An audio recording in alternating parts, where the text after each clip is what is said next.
Semua berawal dari kamar mandiku. Ya, saat itu aku sedang mandi. Tapi kenapa ayah mengintipku dengan muka kosong di atas loteng?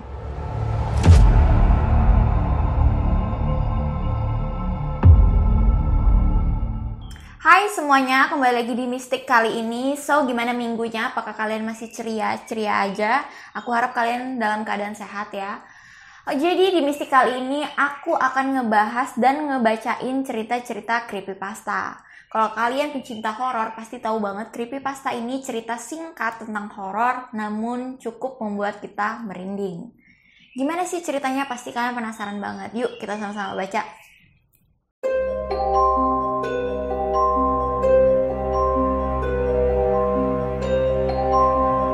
Jadi cerita creepypasta yang pertama ini datang dari Akbar Fadila.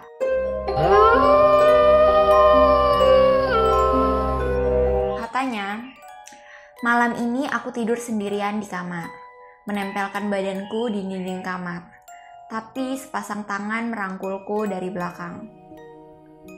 Kalian bisa bayangin gak sih tidur sendiri, udah nempel dinding tapi ada orang ngerangkul? Kayak, aku juga takut kayak gitu.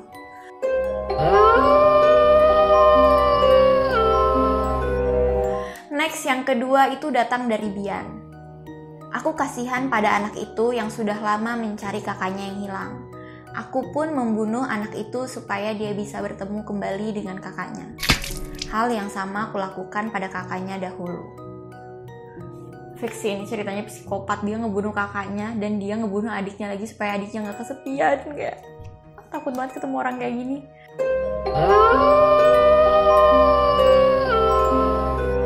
Yang ketiga datang dari Rizky Muhammad. Aku tidak menyukai kekasih baru ibuku.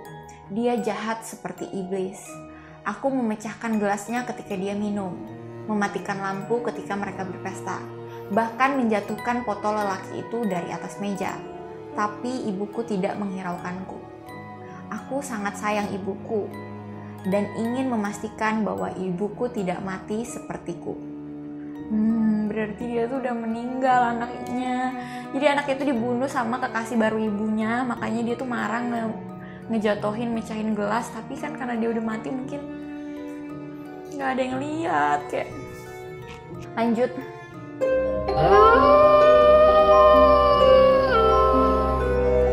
Yang keempat datang dari Tata Merka Salsavila. Aku adalah seorang penulis. Tugasku adalah menulis cerita pembunuhan dan prosesnya. Tapi yang paling kusukai dalam pekerjaan ini adalah suara jeritannya. Jadi dia tuh sambil membunuh, iya gak sih? Berarti dia sambil membunuh sambil melakukan prosesnya. Artinya dia bunuh dulu, baru didengar suara jeritannya, baru dia nulis. Kayak, ini penulis psikopat.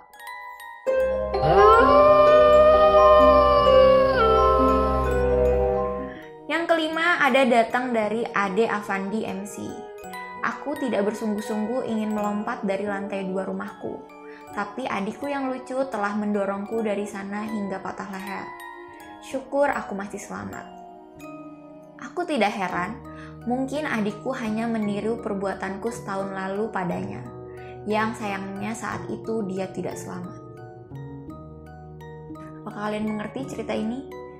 Cerita ini kakaknya tuh ternyata udah ngebunuh adiknya, terus adiknya meninggal, dan adiknya meniru lagi dengan mendorong kakaknya. Ini kakak gila nih. Next.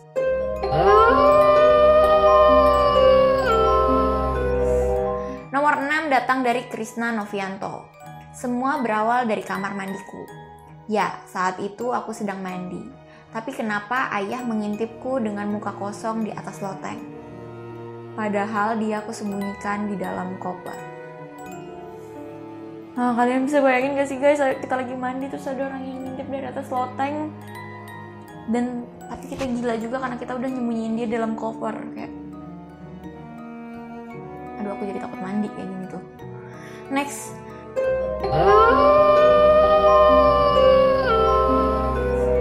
Datang dari Lala Intan Kumala. Aku sedang sendirian di rumah. Aku mendengar ketukan di pintu. Ketika membukanya, aku melihat nenek membawa bunga kuburan. Jadi cerita ini tuh tentang neneknya yang udah meninggal, bawa bunga dari kuburannya dan ngetok pintu pengen pulang. Kayak aduh, aku takut. Ini banyak banget orang meninggal terus ini ya bisa bangun lagi gitu. Tidak, aku tidak bisa bayangkan.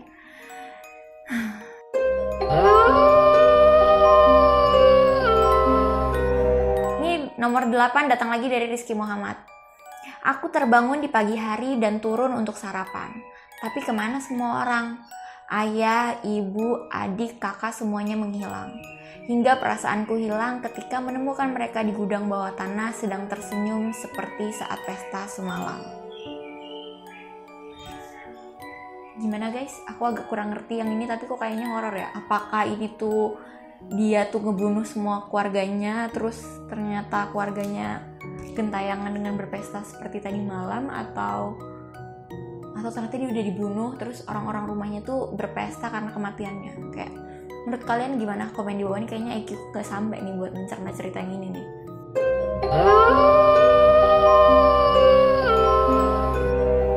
Oke, lanjut. Nomor 9 datang dari Krisna Novianto lagi. Aku melihat ponselku. Sebuah pesan masuk dari pacarku. Anehnya, padahal ponselnya ada di laciku. Oh, aku baru ingat bahwa kedua tangannya masih kusimpan di samping ponselnya. Jadi maksudnya dia memotong tangan pacarnya sendiri, terus ponselnya ditaruh di laci. Terus ada pesan dari pacarnya kayak, apakah tangannya bisa gerak sendiri? Gila nih orang. Gila nih.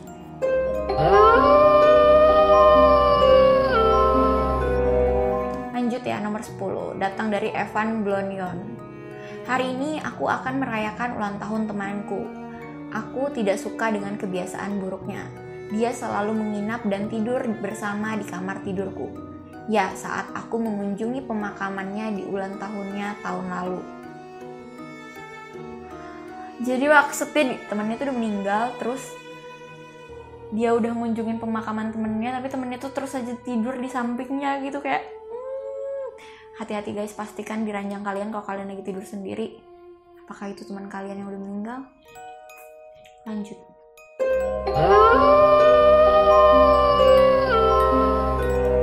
Nomor 11 datang dari Divanka Sauki Akinsa. Aku terbangun di tengah malam karena harus buang air kecil. Aku langsung pergi ke kamar mandi.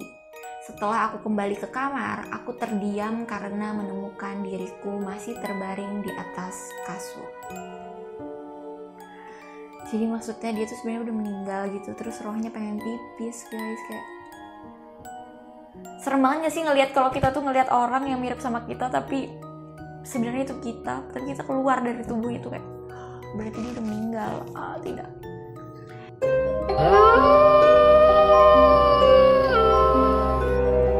Lanjut, cerita berikutnya datang dari Stepi Anindita. Selingkuhan suamiku hamil dan aku berjanji membereskan semuanya. Ku minta ia mengajak perempuan itu datang ke villa kami, sementara aku menyiapkan satu lubang kubur di belakang villa. Semua akan beres, pikirku. Perempuan itu cepat mahir saat ku ajari cara menggunakan pistol. Hah? Menurut kalian apakah perempuan itu diajarkan untuk membunuh suaminya? Atau suaminya itu disuruh membunuh selingkuhannya? Ini kayaknya IQ ku gak sampai lagi nih buat mencerna. Tolong kalian jelaskan komen di bawah. Next.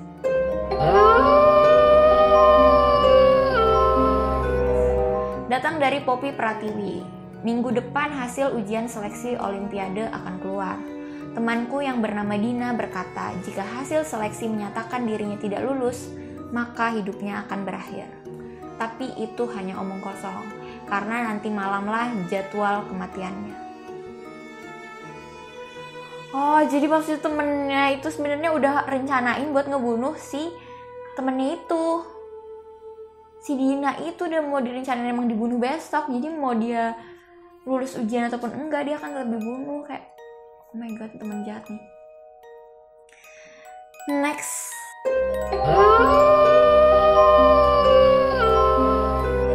Selanjutnya ceritanya datang dari Diko. Aku adalah anak dari orang terkaya di sekolahku, bahkan daerahku. Terkadang aku mengajak satu temanku yang beruntung untuk ikut jamuan makan di rumahku. Sayang, setelah acara makan, mereka tidak lagi pulang ke rumah dan malah menetap di lemari esku. Oh, kurang ajar banget nih temennya. Berarti dia tuh ngundang teman-temannya buat dimasukin ke dalam lemari es. Artinya dia mungkin jamuannya, dia makanannya manusia, kan? Psikopat nih. Oke, ini dia yang terakhir ya guys.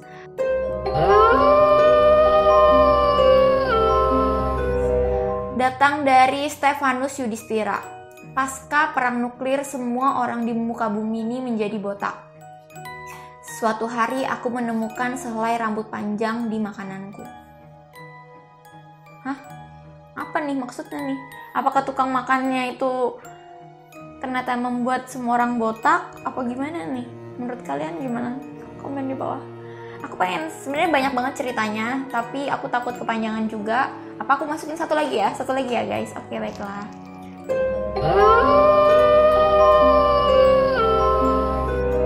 Yang terakhir datang dari tulisannya Cina, aku nggak bisa baca.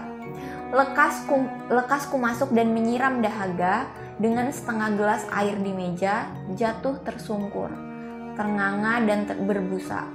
Tidak kusangka di bawah meja ada ayahku terkapar biru. Astaga, kami menelan racun yang sama. Jadi maksudnya dia tuh udah ngeliat bapaknya terkapar biru karena diracun, dan ternyata dia juga minum racun itu. Jadi dia tuh orang mati yang cerita bahwa dia juga minum racun yang sama. Aduh, jadi gimana guys, menurut kalian itu dia yang terakhir? Aku harap kalian suka sama ceritanya. Jangan lupa komen di bawah. Apakah kalian juga jago membuat tulisan-tulisan creepypasta kayak gini? Komen juga di bawah, nanti mungkin bakalan aku bacain. Itu dia ceritanya. Aku harap kalian suka sama ceritanya kali ini. Jangan lupa klik like-nya, subscribe, and comment.